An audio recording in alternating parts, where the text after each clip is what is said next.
04:11 a.m., Ozark County, Missouri. A black HRT van stopped 60 meters from the front gate of Shepherd's Light Academy. 34 operators. One compound. 19 children somewhere underneath it. The gate ram hit at precisely 04:12.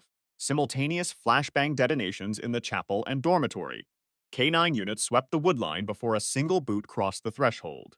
Inside the boiler room, a tactical robot descended through a false floor hatch into a 1960s fallout shelter that no building permit had ever disclosed. Pastor Administrator Brennan Cole was taken into custody at 04:26, 14 minutes from first breach to final arrest. But this operation didn't begin on May 22, 2026. It began 11 weeks earlier, on a Tuesday morning in Springfield, with a part-time janitor carrying a photograph. Retention point. 30 hook resolution tees, Marcus Webb, had worked at Shepherd's Light Academy for 3 weeks when he noticed something wrong with the laundry. 47 sets of sheets, every week, consistent. Official enrollment records showed 28 students. Webb had no law enforcement background, no training in fraud detection. He just knew that 28 students don't produce 47 sets of laundry. He photographed the cleaning roster on his phone. Then he drove to the Springfield FBI field office and walked in through the front door. The intake agent logged the tip at 9:14 a.m. on March 11, 2026. By end of day, it had been escalated to the Child Exploitation Task Force. Shepherd's Light Academy marketed itself across 14 states as a faith-based therapeutic boarding school for troubled adolescents. $4,800 per month, remote location, religious framing, a strict no-contact intake period the brochure called spiritual recalibration.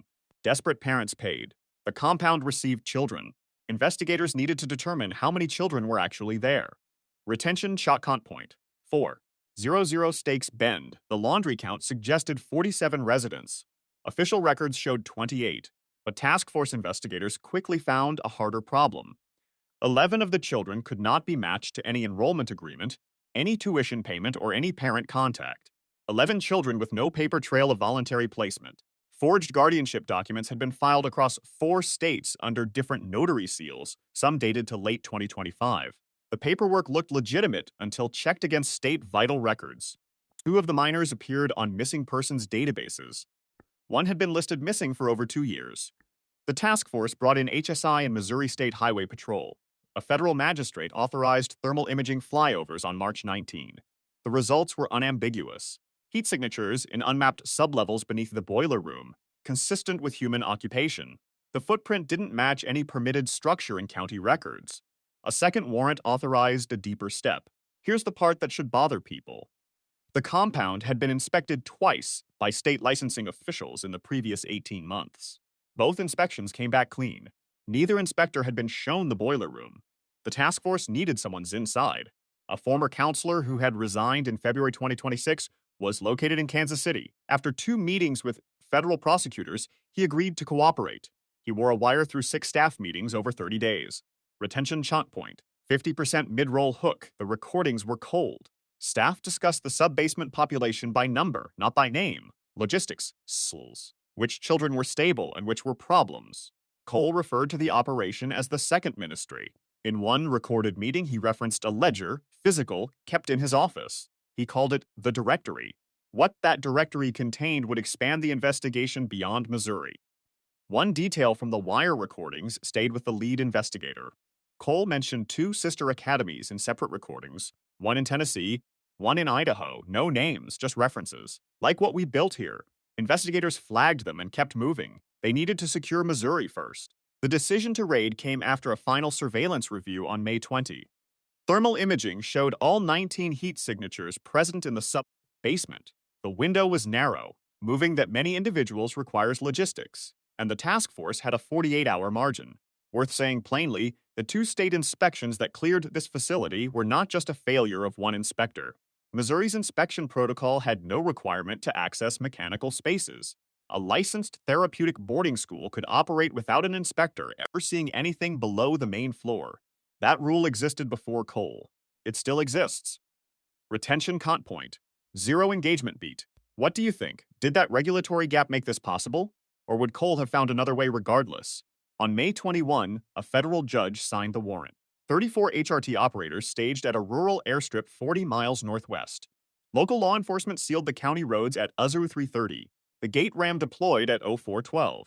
Simultaneous flashbang detonations in the chapel and dormitory. The chapel entry team encountered a staff member in the corridor and restrained him without resistance. The dormitory team found 6 adult staff members, all secured within 4 minutes.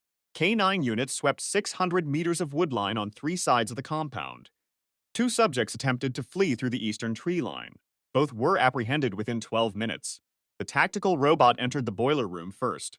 It identified the false floor hatch, descended the ladder, and transmitted thermal and optical data for 90 seconds before the first operator followed it down.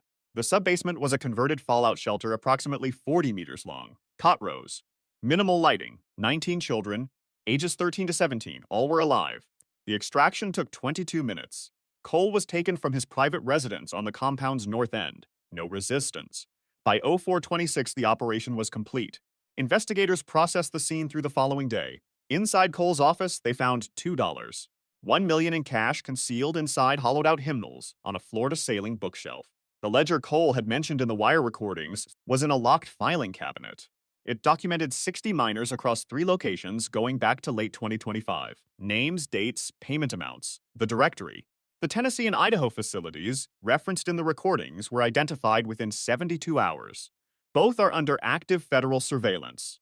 No arrests have been announced in either state. I've gone back through the case timeline more than once, and one thing keeps pulling at me. Marcus Webb drove to the FBI field office on a Tuesday morning with a photograph of a cleaning roster. He had no obligation to do that. No guarantee anyone would act on it. He had worked at the compound for 3 weeks. The ledger recovered from Cole's office documents 60 miners. 19 were recovered from Missouri. The investigation into the other locations is ongoing. The full scope of the network, as of this date, is still open.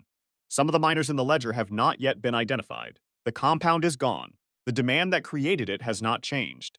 If you want to follow what happens next with the Tennessee and Idaho locations, subscribe. This case is not finished.